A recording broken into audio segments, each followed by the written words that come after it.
اللهم صل على محمد وآل محمد. بسم الله الرحمن الرحيم. الحمد لله الملك الحق المبين وهو رب العالمين، والصلاة والسلام على سيد الأنبياء والمرسلين وعترته الطيبين الطاهرين، لا سيما على الإمام المنتظر والحجة الثاني عشر، اللهم عجل فرجه، ولعنة الله على أعدائهم أجمعين. أما بعد، فقد قال الله الحكيم في كتابه الكريم: بسم الله الرحمن الرحيم. هو الذي أرسل رسوله بالهدى ودين الحق ليظهره على الدين كله ولو كره الكافرون. صلوات.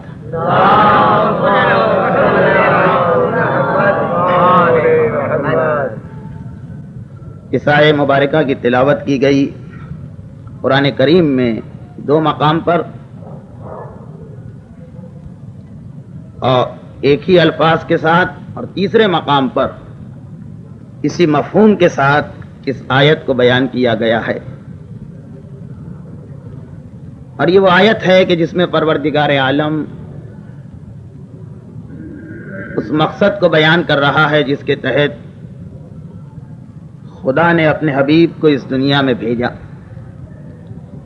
ارشاد ہوا کہ هو الذی ارسل رسولہ، خدا کی ذات وہ ہے کہ جس نے اپنے رسول کو بھیجا بالہدی و دین الحق، ہدایت اور حق والے دین کے ساتھ، لیظہرہ علی الدین کلہ ولو کرہ المشرکون. بھیجے جانے کا مقصد صرف یہ کہ وہ رسول اس دین حق کو تمام جھوٹے دینوں پہ غالب کر دے.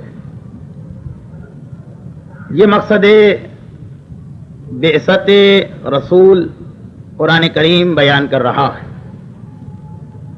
لیظہرہ علی الدین کلہ، رسول کے آنے کا مقصد یہ ہے کہ یہ دین حق، یہ ہدایت والا دین، یہ پیغام خدا، یہ اسلام دنیا کے تمام دینوں پہ غالب آ جائے. اس موقع پہ اگرچہ یہ خود ایک مستقل بحث ہے، اس آیت کا شان نزول کیا ہے اور کیوں 3 مقامات پہ پروردگار نے اسے قرآن میں بیان کیا ہے، لیکن موضوع کی مناسبت سے صرف ایک سوال جو ہمارے علماء کرام، جو مفسرین، جو محدثین اس آیت کی مناسبت سے پیش کرتے ہیں تمام مسلمانوں کے سامنے، اس سوال کو آپ کی خدمت میں بھی پیش کرنا ہے. یہ تو ممکن ہی نہیں ہے کہ وہ رسول جو اللہ کے تمام بندوں کو یہ پیغام دے رہا کہ خدا نے تمہیں جو ذمہ داریاں سپرد کی ہیں وہ تمہیں ادا کرنا ہے. رسول کی تمام زندگی اسی ایک پیغام کو پھیلاتے ہوئے تو گزری کہ اے اللہ کے بندو، تمہارے پروردگار نے جس مقصد کے تحت تمہیں خلق کیا اس مقصد کو تمہیں پورا کرنا، اپنی تمام ذمہ داریوں کو ادا کرنا. یہ تو ہو ہی نہیں سکتا کہ ساری دنیا کے انسانوں کو اپنی ذمہ داریوں کی جانب متوجہ کرانے والا رسول خود اپنے فریضے میں کوتاہی کر جائے، خود اپنے فریضے کو ادا نہ کرے. یہ کیسے ممکن ہے؟ تو اب سوال یہ پیدا ہوتا کہ قرآن کریم ایک نہیں 2 بلکہ مفہوم کے اعتبار سے 3 مقام پر رسول کا فریضہ یہ بیان کر رہا کہ اسے اس دین حق کو تمام ادیان پہ غالب کرنا. اسی ایک مقصد کے لیے رسول کو بھیجا جا رہا. یہ تو قرآن نے بیان کیا مقصد رسول. تاریخ کیا کہتی، حقائق کیا کہتے ہیں، جو واقعات خارج میں پیش آئے وہ کیا بتا رہے ہیں. پیغمبر اسلام کی زندگی میں کیا کوئی مرحلہ ایسا آیا کہ یہ کہا جائے کہ یہ دین حق تمام دنیا کے ادیان پر اور تمام دنیا پہ غالب آ گیا؟ بے شک جب پیغمبر اسلام اس دنیا سے رخصت ہوئے تو سارے عرب میں اسلام پہنچ چکا تھا، لیکن پیغمبر کے زمانے سے لے کے آج تک مسلمانوں نے کتنی ہی وسیع مملکت کیوں نہ قائم کی ہو، وہ دور کبھی نہیں آیا جسے کہا جائے کہ اظہار دین اسلام، غلبہ دین اسلام، تمام جھوٹے ادیان کا مٹ جانا اور ختم ہو جانا، اب تک کبھی وہ دور نہیں آیا۔ تو سوال یہ پیدا ہوتا کہ جب قرآن پیغمبر کا مقصد یہ بیان کر رہا ہے کہ تمہیں لیظہرہ کی منزل پہ عمل کرنا، تو کیا پیغمبر اپنے فریضے میں کوتاہی کر گئے؟ کیا پیغمبر نے اپنی ذمہ داری کو ادا نہیں کیا؟ اور اگر اس سوال کا جواب کوئی ہاں میں دے دے تو یا رسول کی رسالت ختم ہوتی ہے یا اس کا اسلام اور ایمان ختم ہوتا ہے۔ اگر یہ کہا جائے کہ ہاں ہمیں تو ہر وقت نصیحت کرنے والا رسول خود اپنے فریضے کو ادا نہیں کر سکا اور خدا نے جو ذمہ داری سپرد کی تھی اس میں کوتاہی کر گئے، رسالت رسول خطرے میں پڑ جائے گی، اور یا پھر یہ ماننا پڑے گا کہ کوئی نہ کوئی ابھی ایسا ہے کہ جو آ کے مقصد رسالت کو مکمل کرے گا۔ اور دیکھیے ابھی بات میری مکمل نہیں ہوئی، کوئی نہ کوئی ایسا ہے جو مقصد رسالت کو مکمل کرے گا، اور وہ جو بھی ہو اس میں ایک صفت کا ہونا ضروری۔ وہ کون سی صفت؟ کہ اگر نمازیں مجھ پر واجب ہے، میں ادا نہ کروں اور میری جگہ میرا بیٹا ادا کرے یا پوتا ادا کرے، میں گناہگار رہوں گا۔ روزے مجھ پر واجب ہے، میں اس میں کوتاہی کر جاؤں اور میری اولاد یا اولاد کی اولاد یا ان کی اولاد اس کو ادا کرے۔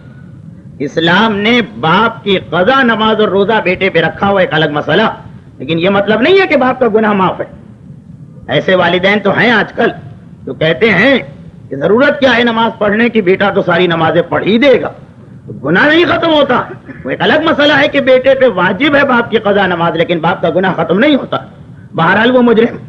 تو اب ایک منزل تو یہ آئی کہ رسول کا مقصد رسالت نامکمل قرآن کے الفاظ میں۔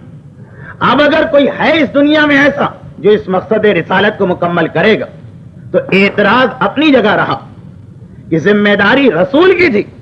اگر رسول کی جگہ کوئی اور اس ذمہ داری کو ادا کر کے آ جائے تو پیغمبر اسلام پر جو ایک الزام آ رہا ہے کوتاہی کا معاذ اللہ، وہ تو برقرار رہے گا۔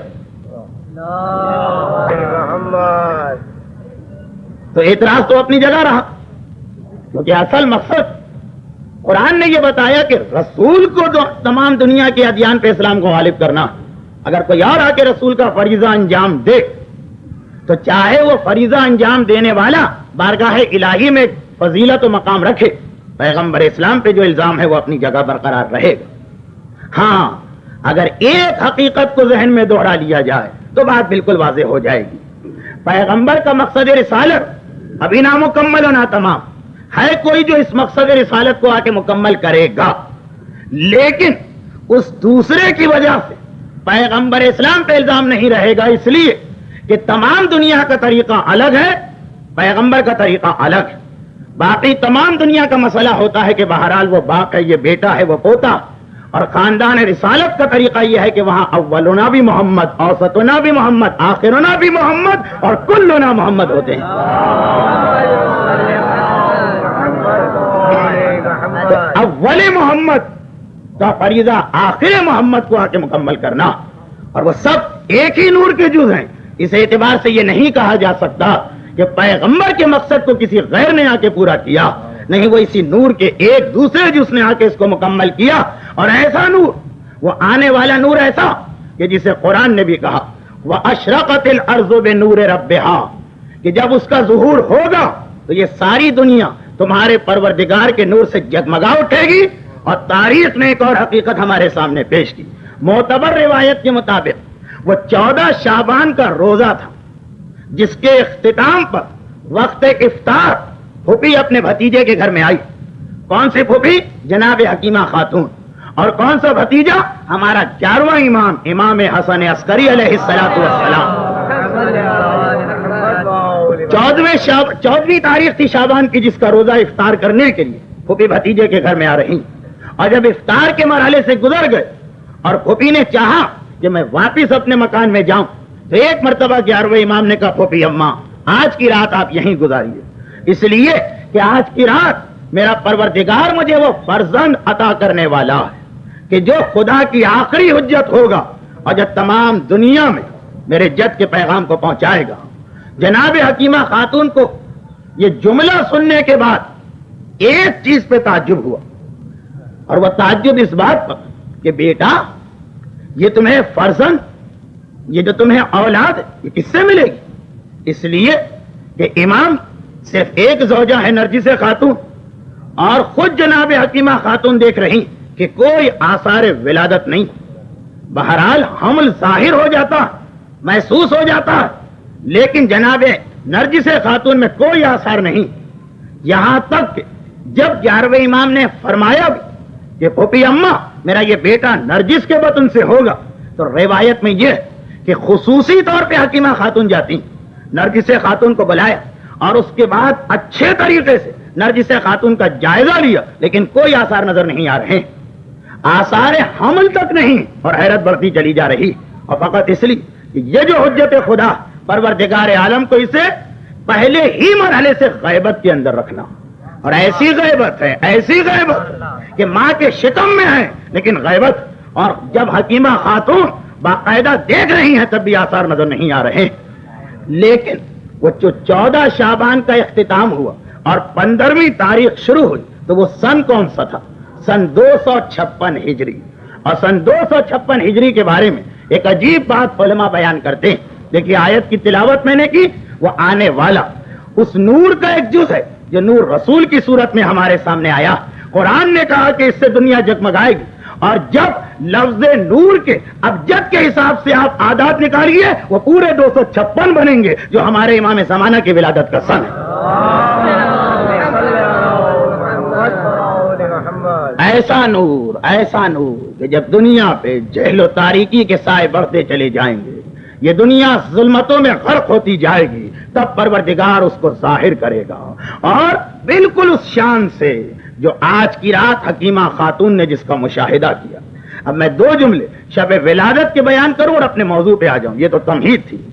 جس طرح سے جناب حکیمہ خاتون نے مشاہدہ کیا، جناب حکیمہ خاتون فرماتی کہ بھتیجے نے خواہش ظاہر کی تو میں نے آج کی رات اسی گھر میں رہنے کا ارادہ کیا، لیکن ہر تھوڑی دیر کے بعد میں نرجس خاتون کو دیکھتی تھی، ہر تھوڑی دیر کے بعد میرا بیٹا امام ہے، اس کا کلام کبھی غلط نہیں ہو سکتا، لیکن آثار تو کوئی نظر نہیں آ رہے۔ آپ کو معلوم ہے کہ آج کی رات اعمال کی رات بھی، آج کی رات شب بیداری کی رات بھی، آج کی رات احیاء کی رات بھی، چنانچہ اعمال کا سلسلہ بھی جاری، اور بار بار جناب حکیمہ خاتون نرجس خاتون کو دیکھ رہی کہ جن کا مصلی حکیمہ خاتون کے مصلی کے برابر بچھا ہوا، یہاں تک کہ ساری رات ختم ہو گئی اور کوئی آثار نظر نہیں آ رہے، ابھی حمل کے آثار بھی نہیں، آثار ولادت کو تو چھوڑی، ساری رات گزری، رات ختم ہو گئی اور کوئی آثار نظر نہ آئے، یہاں تک کہ وقت سحر آ رہا، وقت فجر، آثار فجر نمایاں ہو رہے ہیں، اور اب تک کوئی آثار نظر نہ آئے کہ بس ایک مرتبہ حکیمہ خاتون فرماتی کہ میں نے دیکھا کہ میری بہو نرگس ذرا بے چین ہو، ذرا مضطرب ہوئی، میں نے گھبرا کے پوچھا بیٹی کیا بات ہے؟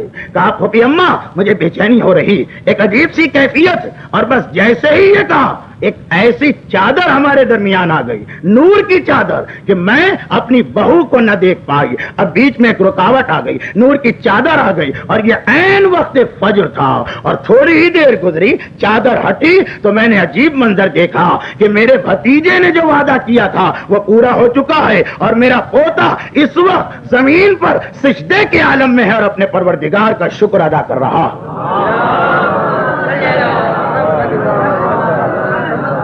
اب یہ جملہ آپ نے ذہن میں رکھا اور یہ پس منظر آپ نے دیکھا، بس یہی ہے آج کی رات کا پیغام کہ ہمارے زمانے کا امام دنیا میں بھی اس شان سے آیا کہ چند لمحے پہلے تک ماں کو بھی اندازہ نہیں کہ ولادت کب ہوگی، اور حکیمہ خاتون کو بھی اندازہ نہیں، بلکہ حکیمہ خاتون تو بہرحال انتہائی صاحب معرفت خاتون، بعض روایتوں میں ان کے مقام کو جناب زینب کے مقام سے تشبیہ دی گئی، اس اعتبار سے کہ کربلا میں حسین نے تمام تبرکات انبیاء اور وصیتیں زینب سے کی تھی، اور 11ویں امام نے اپنے بیٹے کی غیبت کی وجہ سے یہی تمام چیزیں جناب حکیمہ خاتون کو منتقل کی. تو جناب حکیمہ خاتون ان کے دل میں شک و شبہ نہیں، لیکن بظاہر ان کو بھی نظر نہیں آ رہا کہ میری بہو کے یہاں اتنے جلدی بیٹے کی ولادت ہو سکتی، اور ہو گئی اچانک یکایک. بس یہی مسئلہ ہم لوگوں کے ساتھ ہر وقت رہے گا. جس شان سے امام کی ولادت ہوئی اسی شان سے امام کا ظہور بھی ہوگا. یعنی دیکھنے والے یہ سمجھیں گے کہ ابھی تو کوئی آثار ظہور نظر نہیں آ رہی. دیکھنے والوں کا یہ خیال ہوگا کہ ایسا لگ رہا کہ شاید کوئی امام ہی نہیں ہے. اور یہ جملہ کون کہے گا؟ جو پہلے امام کو مانتا ہوگا. جس کے پاس عقیدہ امامت نہیں، اس کے پاس تو اس جملے کی گنجائش ہی نہیں. یہ میرا جملہ نہیں، معصوم کا جملہ. اور اس وقت یہ جملہ ارشاد فرمایا کہ جب خود امام زمانہ کی ولادت کو 100 سال باقی تھے، 100 سال پہلے کی حدیث، کہ میرے آخری اللہ کی آخری حجت اس وقت ظاہر ہوگی جب اس کے ماننے والے مایوس ہوں گے، شک میں مبتلا ہوں گے، اور یہ سمجھیں گے کہ شاید کوئی امام ہے ہی نہیں دنیا میں، ہمارے بزرگوں نے کوئی جھوٹا عقیدہ بنا لیا. یعنی اتنی مایوسی ہوگی، غیبت کا عرصہ طولانی ہوتا جائے گا، لوگ گھبراتے جائیں گے، صاحبان ایمان کے حوصلے ٹوٹتے جائیں گے، اور ایک دم امام آئیں گے. ظہور یکایک ہوگا، ظہور اچانک ہوگا، بالکل اس شان سے کہ نرجس خاتون کو ولادت کا پتہ نہیں چل رہا، حکیمہ خاتون کو ولادت کا پتہ نہیں چل رہا، صاحبان ایمان کو ظہور کا اندازہ نہیں ہوگا، اور ایک دم غیبت کا پردہ ہٹا کے میرا امام ظاہر ہوگا. لیکن ہاں اتنا ضرور ہے کہ معصومین نے ایک فرق تو ہے، حکیمہ خاتون اور نرجس خاتون کا عقیدہ اور معرفت اتنی بلند ہے کہ وہاں شک نہیں، اور ہمارے یہاں عقیدے اور معرفت میں اتنی کمزوری ہے، سوائے ایک مخصوص گروہ کے، سوائے چند لوگوں کے، کہ بہت زیادہ احتمالات ہیں کہ اگر بغیر کسی آثار کے امام آ جائیں تو ایسا نہ ہو کہ لوگ گمراہ ہو جائیں. اس لیے امام نے یہ کہا کہ ہاں میرے بیٹے کے ظہور سے 9 مہینے پہلے ایسی نشانیاں آ جائیں گی کہ اگر کوئی شخص صاحب علم ہے تو پہچان لے گا کہ اب ظہور کا وقت قریب آتا جا رہا ہے. اور ان 9 مہینوں کی تفصیل آپ سن لیجئے. یہ بہرحال ان لوگوں کے لیے جن کی معرفت اور عقیدہ اس منزل پہ نہیں ہے، ان کو کوئی نہ کوئی سہارا چاہیے. تو معصوم نے کہا سنو، میرے بیٹے کے ظہور سے پہلی نشانی ماہ جمادی الثانی میں ظاہر ہوگی. اب یہ تو ہمارے بچے کو معلوم ہے کہ ہمارا آقا اور مولا محرم کے مہینے میں ظاہر ہوگا، 10 تاریخ ہوگی، اور جمعے کا دن ہوگا، یا بعض روایتوں میں ہفتے کا دن ہے.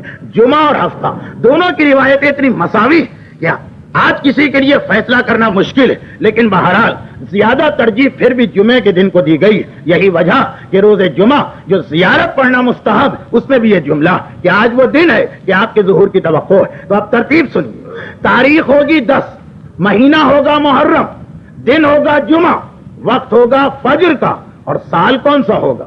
سال کے بارے میں صرف ایک بات بتائی گئی ہے، طاق سال ہے، جفت نہیں. یعنی ایسا سن ہوگا جو 2 پہ تقسیم نہیں ہو سکتا، 1، 3، 5، 7، 9، 11، 13 والا. اتنی تفصیلات ہم کو بتائی گئی. اب جس محرم میں ظہور ہونے والا، اس سے پہلے جو سال گزرا جمادی الثانی سے اب ترتیب آگے بڑھ رہی. ماہ جمادی الثانی یعنی ظہور امام سے تقریباً 9.5 مہینے پہلے، کہ جس کے بارے میں بعض علماء یہ کہتے ہیں کہ ہم یہ تو نہیں بتا سکتے کہ امام کب ظاہر ہوں گے، لیکن ظہور سے 270 دن پہلے ہم بتا سکتے ہیں کہ اب 270 دن کے اندر امام کو ظاہر ہونا. تو یہ اتنے اعتماد کے ساتھ وہ کیوں کہتے ہیں؟ اس حدیث کی بنیاد پر جو میں آپ کے سامنے پیش کر رہا ہوں، حدیث بہت طولانی ہے، اس کا خلاصہ ماہ جمادی الثانی ظہور سے پہلے والا، یہ سفیانی کا فتنہ ظاہر ہوگا. سفیانی ایک ایسا شخص ہے کہ جس کا قبضہ شام کے علاقے پہ ہوگا، آج کا شام نہیں، معصوم کے زمانے کا شام، جس میں آج کے 4 یا 5 ملک آ جاتے ہیں.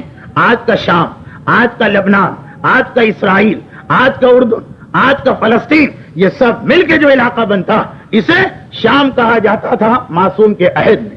تو شام کے علاقے میں ایک شخص آئے گا جس کا نام سفیانی، یہ ظہور امام سے 9.5 مہینے پہلے ظاہر ہوگا، اور انتہائی متعصب اور دشمن اہل بیت. اس کی زندگی کا ایک ہی مقصد ہوگا، ایک ہی مقصد ہوگا کہ چونکہ اہل بیت تو میرے سامنے نہیں، جو ان کا نام لیوا اسے میں زندہ نہیں چھوڑوں گا. چنانچہ پہلا قانون اس کی مملکت میں یہ بنے گا کہ جس کا بھی نام علی ہو، حسن ہو، حسین ہو، جعفر ہو، اور جس عورت کا نام فاطمہ ہو یا زینب، وہ واجب القتل ہے. کوئی بھی اسے قتل کرے، حکومت پلٹ کے نہیں پوچھے گی کہ کیوں قتل کیا، کیونکہ یہ نام رکھنا ہی سب سے بڑا جرم ہے کہ جس کی سزا قتل ہے. اور اس کا دوسرا قانون یہ ہوگا کہ اگر کسی محب اہل بیت کا کٹا ہوا سر لے کے آؤ تو 1,00,000 درہم تمہیں انعام میں دیے جائیں گے. 9 مہینے اس کا فتنہ جاری رہے گا. اور اس کا فتنہ کس طرح ختم ہوگا کہ پہلے مدینے پہ حملہ ہوگا، شہر مدینہ کو تاراج کیا جائے گا، پھر اس کا لشکر خانہ کعبہ کو گرانے کے ارادے سے مکے کی جانب بڑھے گا. لیکن یہ واقعہ محرم میں پیش آئے گا جو ظہور کا مہینہ. اس کی ابتدا ہے جمادی الثانی. اب سفیانی ایک ایسا موضوع کہ پوری 1 گھنٹے کی تقریر ہو سکتی، لیکن مجھے آپ کی زحمتوں کا بھی احساس ہے اور یہ بھی مجھے احساس ہے کہ بہرحال اپنے آپ پہ میں اتنا بوجھ نہ ڈالوں کہ یہ تقریر میں مکمل بھی نہ کر پاؤں. جمادی الثانی، رجب، جمادی الثانی کے بعد رجب کا مہینہ. رجب کے مہینے میں اتنی کثرت کے ساتھ بارشیں ہوں گی، اتنی کثرت کے ساتھ کہ اس زمانے کے لوگوں کے لیے بھی یہ ہر ایک کو خوف زدہ اور ڈرا دینے والی نشانی بن جائے گی. آپ کو معلوم کہ سائنس جتنی ترقی کر رہی، بہت سی ایسی چیزوں کا خوف دلوں سے نکل گیا جس کو پہلے انسان جس سے بہت زیادہ خوف زدہ ہوتا. لیکن ماہ رجب ایسی بارشوں کا مہینہ ہوگا کہ دنیا کا کوئی علاقہ ایسا نہیں کہ جہاں اس کی وجہ سے ڈر اور خوف پیدا نہ ہو. تفصیل اس کی بھی ہے لیکن اختصار صرف وقت کو دیکھتے ہوئے. ماہ شعبان، جمادی ثانی، رجب، شعبان. شعبان کے مہینے میں فلکیات کے 2 قانون ٹوٹیں گے اور 2 عجیب باتیں ہمارے سامنے آئیں گی ماہ شعبان میں. پہلی بات تو یہ کہ سورج گرہن عام طور پہ مہینے کے شروع میں یا آخر میں ہوتا اور چاند گرہن بالکل درمیان ماہ میں ہوتا، وسط ماہ میں. لیکن ظہور امام سے پہلے کا جو شعبان ہے، اس میں چاند گرہن ابتدائے شعبان میں ہوگا اور سورج گرہن بالکل مہینے کے وسط میں ہوگا. فلکیات کے سارے قانون ٹوٹ جائیں گے. یہ ماہ شعبان. ماہ رمضان، ماہ رمضان میں تو انتہائی خاص نشانی پیش آ رہی، اور ایسی یہ نشانی کہ بعض کتابوں میں یہاں تک لکھا گیا کہ شاید ماہ رمضان ہی ظہور کا مہینہ بن جائے. ماہ شعبان کی 23 جمعے کا دن یعنی شب قدر کے اعمال سے فارغ ہوگی جو اگلا دن آئے گا. ایک ایسی چیخ کی اور دھماکے کی آواز کہ جس کی تفصیل جو حدیثوں میں آئی، اور یہ حدیث اہل سنت کے یہاں صحیح بخاری میں ہے جو ہمارے برادران اہل سنت، اور ہمارے یہاں بہار میں ایک حدیث، اور دونوں فرقوں نے اس کو لکھا. دونوں فرقوں کے پاس یہ حدیث تفصیل ایسی کہ بالکل ایسا لگتا ہے کہ امام معصوم 23 تاریخ معصوم کا جملہ، صبح سے گھر سے باہر نہ نکلنا، شیشے کی کسی چیز کے قریب نہ ہونا، اور جب وہ چیخ کی آواز کے آثار نظر آئے تو کانوں کو بند کر کے زمین پہ لیٹ جانا. کہ بالکل ایسا لگتا کہ جیسے آج کل سول ڈیفنس کی جانب سے بمباری کے درمیان جو ہدایتیں دی جاتی ہیں وہ جاری ہو رہی. خلاصہ یہ کہ 23 رمضان ایک ایسے دھماکے کی، ایک ایسی چیخ کی آواز آئے گی کہ معصوم کا جملہ کہ کانوں کے پردے پھٹ جائیں گے، بہت سے لوگوں کے دل پھٹ جائیں گے اور بہت سے مقامات پہ وضع حمل ہو جائے گا. یہ وہ رمضان جس کے بعد ظہور امام ہونا. ماہ شوال، ماہ شوال میں پھر فلکیات کے 2 قانون ٹوٹے.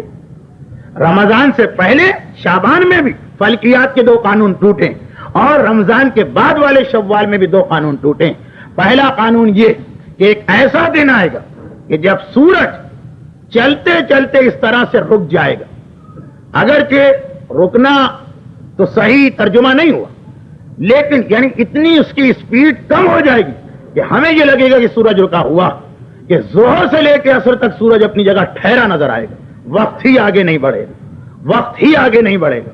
اور اسی شوال میں فلکیات کی دوسری اصول کی خلاف ورزی کہ ایک دن سورج بجائے مشرق کے مغرب سے نکل کے مشرق میں طلوع کرے گا، جسے فلکیات کے اعتبار سے بہت ہی آسان کہا جاتا کہ زمین کی گردش الٹی ہو جائے گی، چنانچہ ہمیں سورج مغرب سے نکلتا ہوا نظر آئے گا. یہ ماہ شوال.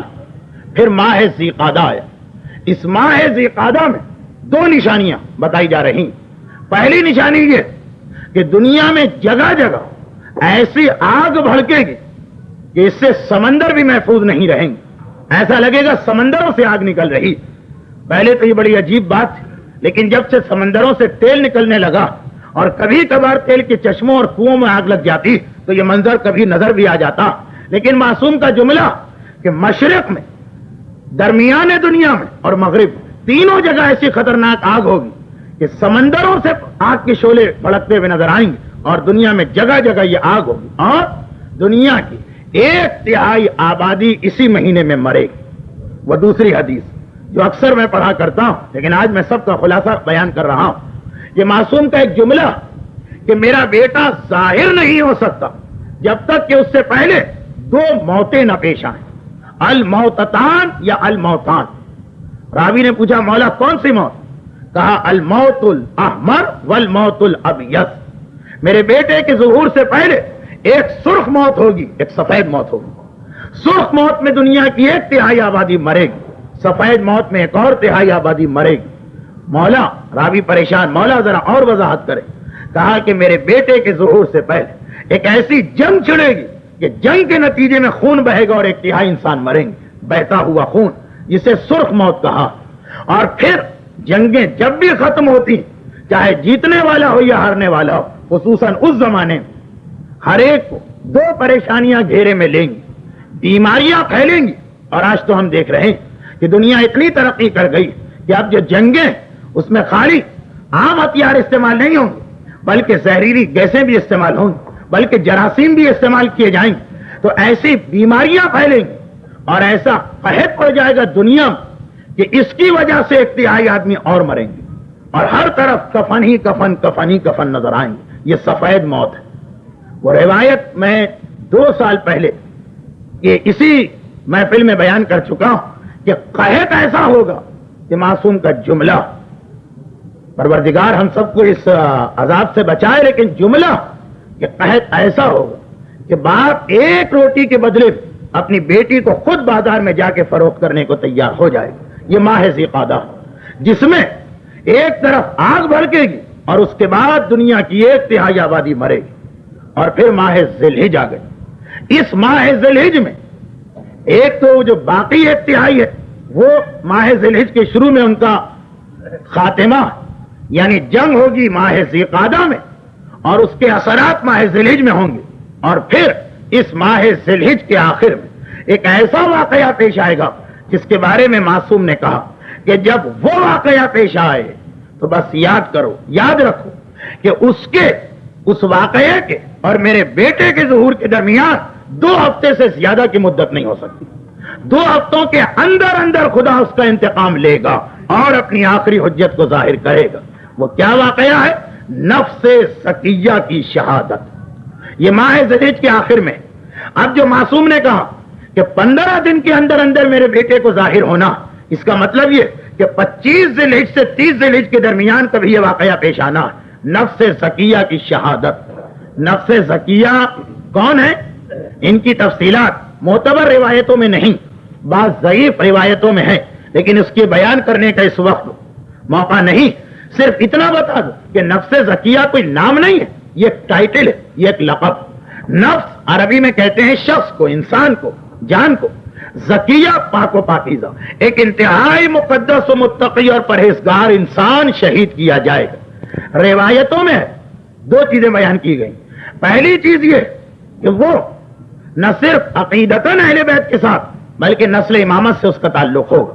اور دوسری بات، اس کی شہادت حج کے بعد مکے کے مقدس سرزمین پہ ہوگی اور اس کا خون خانہ کعبہ کے سامنے بہایا جائے گا.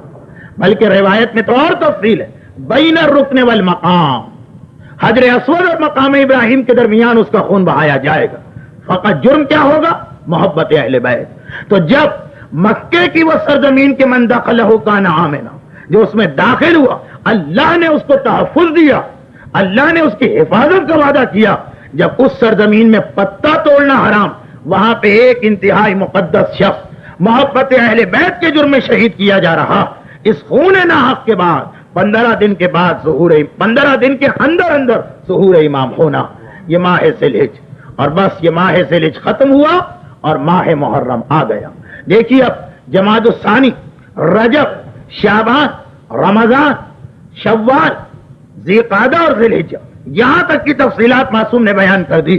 ایسے ذہنوں کے لیے جو اچانک ظہور کو شاید قبول نہ کر پائیں. تو یہ ساری تیاریاں بتائی جا رہی. اور پھر 10 محرم جب نشانیوں میں سے ایک اور نشانی پوری ہوگی. روایت میں یہ بیان کیا گیا کہ ظہور امام کی 10 یقینی نشانیاں، 8 نشانیاں مہینوں میں آپ سن چکے ہیں. ظہور ہے وہ ہے حضرت عیسیٰ کا نزول. اب نوی نشانی سنیے ظہور امام کی. 10,000 روایتیں ہمارے پاس جو علائم بتائے گئے، جو نشانیاں بتائی گئی، لیکن 10,000 میں سے یقینی صرف 10. ان 10 میں سے 8 کو آپ نے سن لیا. اب نوی اور سن لیجئے. یہ نوی آخری نشانی ہے امام سے پہلے کی، کیونکہ 10ویں نشانی امام کے بعد ظاہر ہونا. وہ نوی نشانی کیا؟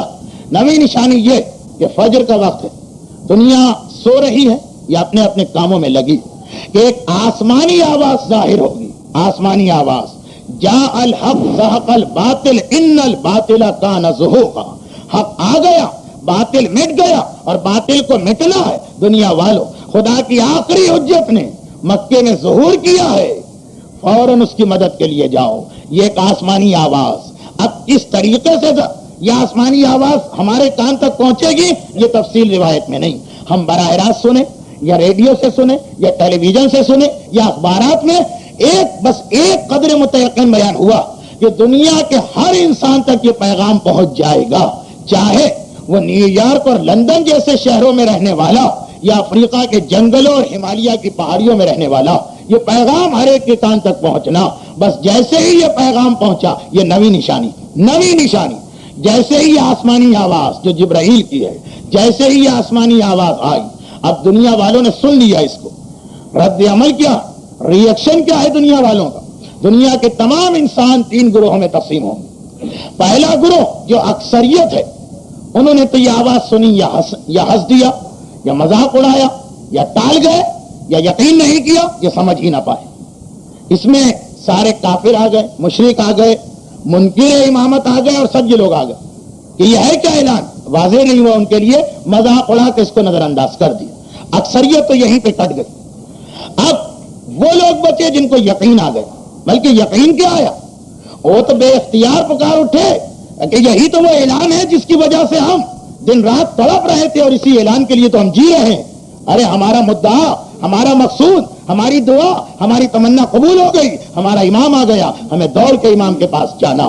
اس کا مطلب کیا ہوا کہ یہ سب صاحبان ایمان ہیں. لیکن صاحبان ایمان کے 2 گروہ ہو گئے. سب نے کہا جانا، پہلے گروہ نے بھی کہا، دوسرے نے بھی، مگر جانا ہے کے بعد اب اختلاف ہو گیا. مومنوں کی اکثریت نے کہا جانا ہے، لیکن ایک دم سے کیسے چلے جائیں؟ بیوی ہے، بچے ہیں، کاروبار ہے، ملازمت ہے، لوگوں کے لین دین ہے، تعلقات ہیں، یہ سارے معاملات کو سیٹل کر کے جائیں گے. پہلے یہ سب کچھ طے ہو جائے پھر جائیں گے. دیکھیے یہ تو امام کے پاس ہم کو جانا جو والنٹیئر ہے، رضاکارانہ. جہاں ہم کو جبرن جانا پڑتا وہاں بھی ہم ان ساری چیزوں کو نہیں چھوڑتے. کہاں؟ جب اللہ بلاتا ہے آ جاؤ، ملک الموت آ رہا.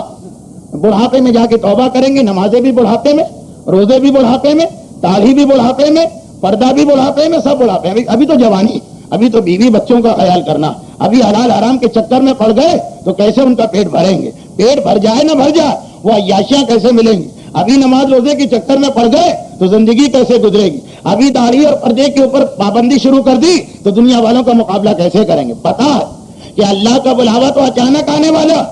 تمہیں کیسے پتا کہ بڑھاپے تک وہ خدا کا فرشتہ ملک الموت انتظار کرے گا؟ وہاں بھی انسان اتنے بہانے کرتا، وہاں بھی ٹال مٹول سے کام لیتا. یا ایک دوسرا جملہ کہہ دوں جو میں اکثر کہا کرتا ہوں کہ دیکھیے یہ تو موت کی بات ہوگی کہ موت کے لیے بھی انسان تیار ہونے کے لیے، تیاری کرنے کے لیے تیار نہیں. کہ جہاں ہم کو اچانک جانا پڑے گا تو امام کا بلاوا آیا جائیں گے. جیسے مومن ہر ایک کہتا ہے ہاں مرنا تو ہے، ہر مومن یہی کہتا ہے مرنا تو ہے، لیکن ابھی بہت ٹائم پڑا. پہلے دنیا کے سارے کام نمٹا دیں، اور جب کسی گناہ کی طاقت نہ رہے تب جائیں گے مرنے کے لیے، تب جائیں گے مسجد میں، تب جائیں گے توبہ کے لیے. یہ تو اب امام کے پاس جانے کے بارے میں بھی یہی جذبہ. جانا ضرور ہے لیکن ابھی بہت وقت ہے. بیوی بچے گھر والے دوست رشتہ دار کاروبار سب سے فارغ ہو لے پھر جانا. اور یہ کہیے تو ایک دوسری مثال دے دوں جو میں اکثر دیتا ہوں. امام کا مقام اتنا بلند کہ ہم جو اس وقت بیٹھے ہیں صرف امام کی وجہ سے. ہمارا وجود فرعی وجود ہے، عارضی وجود ہے. اصل وجود معصوم کا ہے، ہمارا آقا، ہمارا مولا، ہمارا سرپرست، ہمارا والی وہی امام ہے جو پردہ غیبت میں ہے، اس کے وجود سے ہمارا وجود برقرار ہے، اس کی برکتوں سے ہمیں رزق مل رہا ہے، اس کی دعاؤں سے ہماری مصیبتیں دور ہو رہی ہیں۔ یہ نہیں ہے کہ ہم ہی دعا کرتے ہیں، ہم سے زیادہ امام ہمارے لیے دعا کرتے ہیں، اس کے سہارے ہماری زندگی گزر رہی۔ کتنا بلند مقام، لیکن پھر بھی بہرحال اللہ اللہ، خدا خدا، امام اپنی تمام طرف ذریعت کے باوجود فرماتے تو یہی کہ بہرحال میں خدا کا ایک بندہ ہوں اور ادنا بندہ ہوں۔ تو دیکھیے امام جب بلائیں گے تو یقیناً ہم کو جانا، لیکن جو امام کا بھی آقا وہ بلاتا ہے تو ہم جانے کو تیار نہیں ہوتے۔ کب بلاتا ہے؟ روزانہ 5 مرتبہ۔ حدیث ہے کہ حی علی الصلاۃ، یہ مؤذن نہیں کہتا، یہ خدا کہہ رہا۔ صبح کا وقت ہے، مسجد کے منارے سے اذان کی آواز نہیں آئی، اللہ کا پیغام آیا، آؤ، اور خالی آؤ بھی نہیں ہے، حی علی الفلاح، آؤ اور فلاح لے کے جاؤ۔ اس پہ جانے کو تیار نہیں ہے مومن۔ سنا، کروٹ بدل کے پھر سو گیا، چادر کو اچھے طریقے سے سر کے اوپر ڈھانپ لیا، لحاف کے اندر اور زیادہ داخل ہو گیا کہ کہیں ایسا نہ ہو کہ نیند بالکل ہی خراب ہو جائے۔ تو امام تو یہ بھی نہیں کہیں گے، امام کیا کہیں گے؟ آؤ میری مدد کے لیے۔ وہاں تو جانا ہے تو مرنا بھی ہے، زخمی بھی ہونا ہے۔ جب یہاں اللہ دینے کے لیے بلا رہا تو ہم نہیں جاتے۔ تو امام کے بلاوے پہ جانے والے بس یہی ہو جائے گا، آواز سنیں گے، جانا بھی ہے لیکن اطمینان سے جائیں گے، تفصیل سے جائیں گے۔ جیسے ایسے بھی لوگ ہوں گے، نماز پڑھنا بھائی، صبح کی نماز پڑھنا، اچھا ابھی تو قضا ہونے میں 1 گھنٹہ باقی ہے، 5 منٹ اور آرام کر لیں۔ ابھی تو قضا ہونے میں آدھا گھنٹہ باقی ہے، 10 منٹ اور نیند لے لیں۔ ابھی تو قضا ہونے میں 10 منٹ، نماز تو 2 منٹ میں ہوتی، اور اب جہاں کھلی تو قضا ہوئے آدھا گھنٹہ گزر گیا۔ بس یہی ان لوگوں کا حشر اس وقت ہوگا جب امام کی کال آئے گی، امام کی آواز آئے گی۔ بھائی جانا تو ہے، جانا ہے، لیکن اتنی جلدی بھی نہیں ہے۔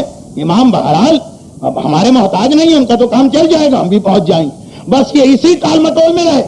اور معصوم نے کہا کہ شام ہو گئی۔ جیسے ہی شام ہوئی، شیطان کی آواز آئی۔ شیطان کی آواز کیا آئی؟ کیا دنیا والوں، خدا کی حجت نے شام کے علاقے میں ظہور کیا، اب لوگ چکرا گئے۔ صبح کا اعلان صحیح ہے یا شام کا اعلان صحیح ہے؟ وہ امام مکے میں ہیں یا شام پہنچ گئے؟ اب یہ لوگ جنہوں نے پورا دن گزار دیا، جب دوسرا اعلان سنا ہی کنفیوز ہو گئے، ایک دوسرے سے کہنے لگے کہ اس سے پہلے بھی تو ایسا ہو چکا ہے، بہت سے جھوٹے لوگ آئے اور لوگوں کو بہکا گئے۔ بھائی ویٹ اینڈ سی، تھوڑا ہم انتظار کرتے ہیں، پہلے پورا معاملہ صاف ہو جائے پھر جائیں گے۔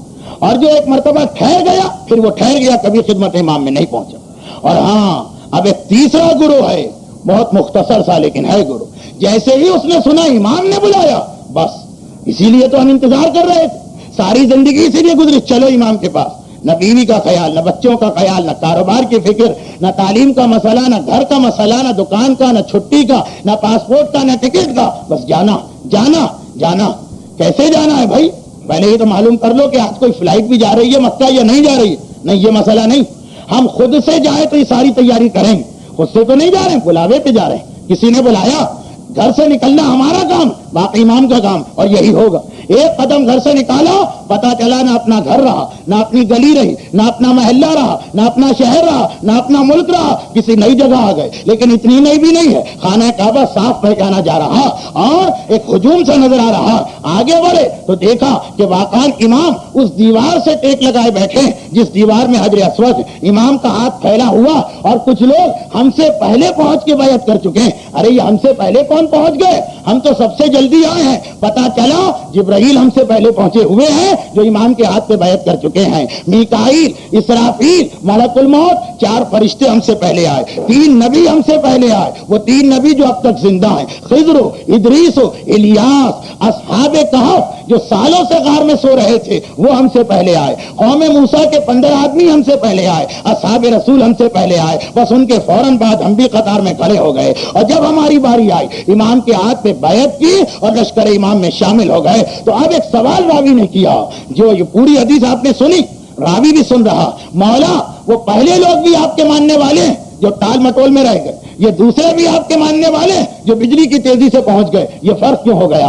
امام نے کہا یاد رکھو، عقیدہ دونوں کا ایک ہے، ہم کو مانتے ہیں، ہمارے بیٹے کو مانتے ہیں، لیکن جس کا عمل سست ہے وہ ہمارے بیٹے کے پاس سستی سے جائے گا، اور جس کا عمل تیز ہے وہ ہمارے بیٹے کے پاس تیزی سے پہنچے گا۔ درود بھیجے محمد والے محمد۔ بس اب وہ منزل آ گئی کہ جو آپ کو پتا کہ جس طرح کہا جاتا ہے کہ ملا کی دوڑ مسجد تک، اسی طرح سے کسی عنوان پہ میں گفتگو کروں تو ایسا ہی موقع کیوں نہ ہو، گھوم پھر کے آخر میں بات وہیں پہ پہنچتی ہے ہماری ذمہ داریاں۔ معصوم نے خود ذمہ داری معین کر دی کہ 10 نشانیاں 9 نشانیاں سن لو، اور یہ بھی سمجھ لو کہ امام کے لیے خالی دعا کرنا کافی نہیں کہ مولا ہم آپ کے لشکر میں شامل، دعائیں کرنے والوں کی اکثریت بھی رہ جائے گی، بلکہ اپنے آپ کو اس قابل بنانا کہ لشکر امام میں شامل ہو سکو۔ عمل تمہارا اتنا تیز ہو، عمل تمہارا اتنا تیز ہو غیبت میں کہ عمل کی تیزی تمہاری حاضری کو بھی تیز کر دے۔ عقیدہ سب کا ایک ہے، عمل میں فرق ہے، جس کی وجہ سے ایک تیز ہو گیا ایک سست رہ گیا۔ اور عمل کے بارے میں ایک واقعہ اور سن لیجئے امام ہی کا، میں اپنے موضوع کے دائرے میں ہوں، اور پھر ایک نتیجہ اور خلاصہ اور ہماری بات ختم۔ یہ واقعہ بھی آپ نے مجھ سے کئی مرتبہ مختلف دروس میں سنا ہوگا، لیکن یہاں کی اس محفل کی خصوصیت یہ کہ کراچی کے اتنے مختلف علاقے کے صاحبان ایمان جمع ہوتے ہیں کہ ہر پرانی چیز میں بھی کسی کے لیے کوئی نئی بات نکل آتی ہے۔ اس لیے ایک واقعہ، یہ واقعہ احمد ابن اسحاق قمی بیان کر رہے ہیں۔ احمد ابن اسحاق قمی انتہائی مشہور وکیلوں میں سے ہیں۔ وکیل، اس کے وکیل ہمارے 11ویں امام امام حسن عسکری علیہ السلام دور ترین وکلا میں سے ہیں، اور قم کے علاقے میں 11ویں امام نے ان کو معین کیا۔ سال میں ایک دن ان کی ذمہ داری کہ قم کے لوگوں کے جتنے بھی مسئلے اور جتنے بھی ان کے وجوہ شرعیہ یعنی خمس، زکوٰۃ، رد مظالم جو امام تک پہنچانا، وہ سب جمع کر کے یہ سامرہ تشریف لاتے ہیں خدمت امام میں۔ آج بھی وہ دن آ گیا کہ ان کو سامرہ میں حاضری دینا، یہ سارا جو کچھ ان کے پاس سامان ہے اس کو لے کے آ رہے ہیں۔ سعد ابن عبداللہ نامی ایک مومن نے کہا کہ میں بھی آپ کے ساتھ چلوں گا، بہت ہی اہم مسئلے پوچھنا، کیونکہ امام کی طرف سے ممانعت نہیں کسی کو لانے پہ، اس لیے کہا چلو ٹھیک ہے۔ البتہ یہ دوسری بات کہ اس زمانے میں قم سے سامرہ کا سفر ہی اتنا لمبا اور تکلیف دہ تھا کہ ہر آدمی آسانی سے تیار نہیں ہوتا۔ کہا ٹھیک ہے چلو۔ اب یہ دونوں آئے، سعد ابن عبداللہ کے ذریعے یہ روایت ہم تک پہنچی۔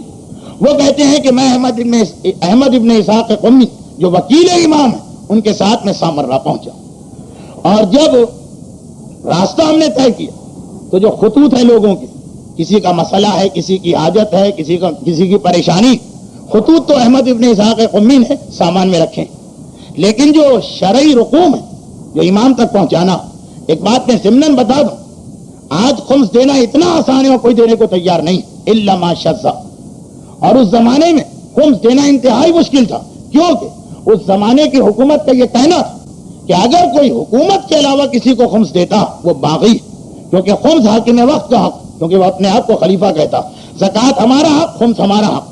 اگر تم نے کسی اور کو خمس و زکوٰۃ ادا کیا تو گویا تم نے خلیفہ کو نہیں مانا، کسی اور کو مانا، یہ بغاوت ہے، قتل کیے جاؤ۔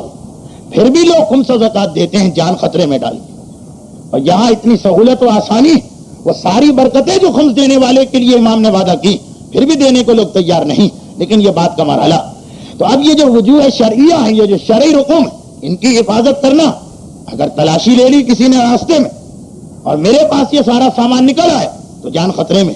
چنانچہ اپنے لباس کے اندر بالکل اپنے پیٹ سے اور اپنے سینے سے اس تھیلی کو لگا کے رکھا جس تھیلی کے اندر لوگوں کی رقوم ہے۔ اچھا، اس زمانے کا طریقہ کار یہ کہ لوگ رقم اس طرح دیتے ہیں کہ وکیل کو بھی نہیں دیتے ہیں براہ راست، کیونکہ وہ وکیل ان وکیلوں سے مختلف ہیں جو آج کل مجتہدین کے ہوتے ہیں۔ دیکھیے، وکیل ایک ہے جس کو اجازت کہ خمس جمع بھی کرو خرچ بھی کرو، ایک ہے وکیل مالی، نہیں، صرف جمع کر کے ہم تک پہنچاؤ، باقی تمہارا کوئی حق نہیں۔ تو یہ احمد ابن اسحاق ایسے ہی وکیل تھے، چنانچہ ان کو صرف امام تک امانت پہنچانا۔ اب ہر مومن کی یہ ذمہ داری کہ جتنے اس کے پیسے ہیں تھیلی میں بند کرے، اندر تفصیل لکھے کہ زکوٰۃ کیا ہے، خمس کیا، بند کر کے مہر لگائے، اور اس پر اپنا نام تو نہیں لکھے، کوئی نشانی رکھ دے جس سے احمد ابن اسحاق کو پتہ چل جائے کس کا، یہ کس کے پیسے، لیکن کتنے ہیں کیا ہیں یہ ان کو بھی پتہ نہیں چلتا۔ یہ ساری چھوٹی چھوٹی تھیلیاں ایک بڑے تھیلے میں، اس تھیلے کو بالکل پیٹ سے لگا کے رکھا اور سفر کر رہے ہیں، یہاں تک کہ سامرہ پہنچ گئے۔ احمد ابن اسحاق نے جا کے دروازے پہ دستک دی، امام کی آواز آئی کہ آ جاؤ، اور جو تمہارے ساتھ ہے اسے بھی لے آؤ۔ سعد ابن عبداللہ اسی وقت حیران ہو گئے، یہ کیا مطلب جو تمہارے ساتھ ہے، امام کو پتہ کیسے چلا کہ میں آیا ہوں؟ اور پھر یہ بھی سمجھ میں آ گئے کہ ارے اسی لیے تو ہر در کو چھوڑ کے اس در کو تھاما۔ چنانچہ داخل ہوئے گھر کے اندر۔ امام معصوم اس وقت کتابت میں مشغول تھے، کچھ خطوط لکھے جا رہے تھے۔ احمد ابن اسحاق کہتے ہیں کہ میں ہر سال آتا تھا، لیکن اس سال جو آیا تو حیران ہو گیا، اس لیے کہ امام کی گود میں میں نے 4 یا 5 سال کے ایسے بچے کو دیکھا کہ اس کا حسن ایسا کہ سورج اور چاند بھی شرما جائیں، امام کی گود میں بیٹھا ہوا۔ آج سے پہلے میں نے کوئی بچہ امام کے گھر میں نہیں دیکھا، اور امام کے سامنے گیند پڑی ہے، سونے کی بنی ہوئی گیند، یہ بصرے کے کسی تاجر نے بطور ہدیہ خدمت امام میں یہ گیند بھجوائی۔ احمد ابن اسحاق کہتے ہیں کہ میں نے دیکھا کہ خط لکھتے لکھتے اگر کبھی وہ بچہ آگے بڑھتا اور بابا کے ہاتھ کو یا قلم کو چھوتا تو میرا 11واں امام وہ گیند زمین پہ پھینک دیتا اور کہتا بیٹا جاؤ اس کو اٹھا کے لاؤ۔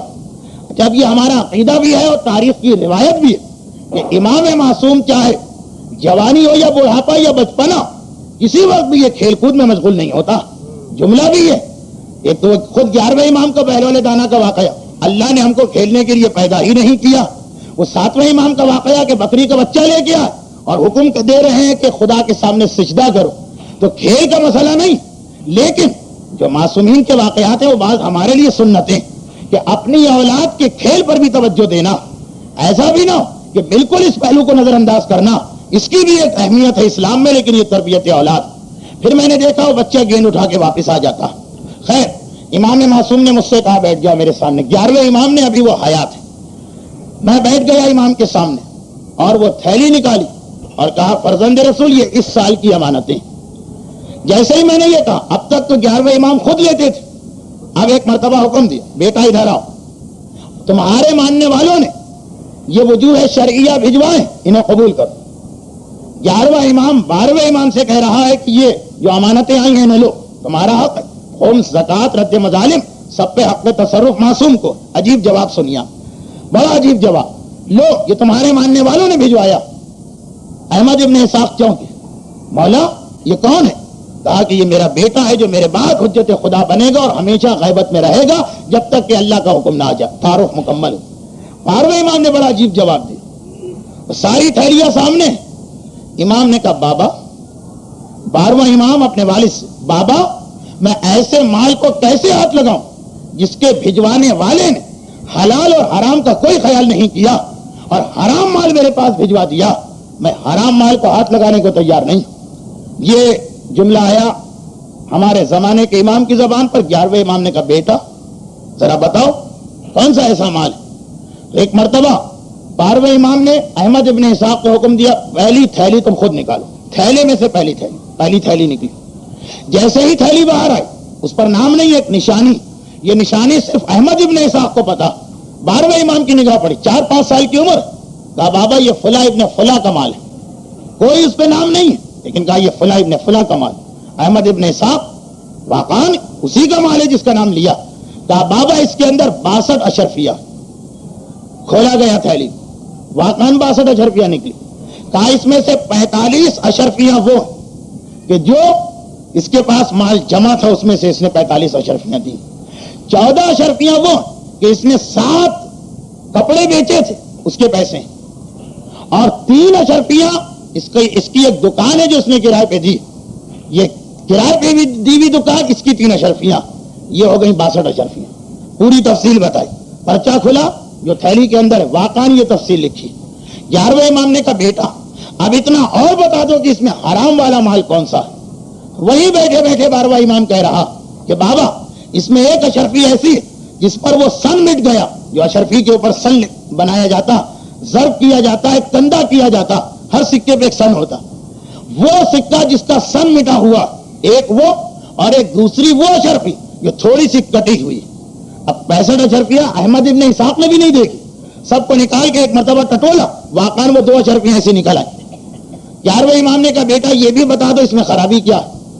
کہا کہ بابا یہ جو 2 اشرفیاں، یہ جو آدمی جس نے یہ مال بھجوایا اس کا نام تاریخوں میں نہیں آیا، کیونکہ نام سے مقصد بھی نہیں ہے، غیبت کا پہلو نہ، اصل تو پیغام۔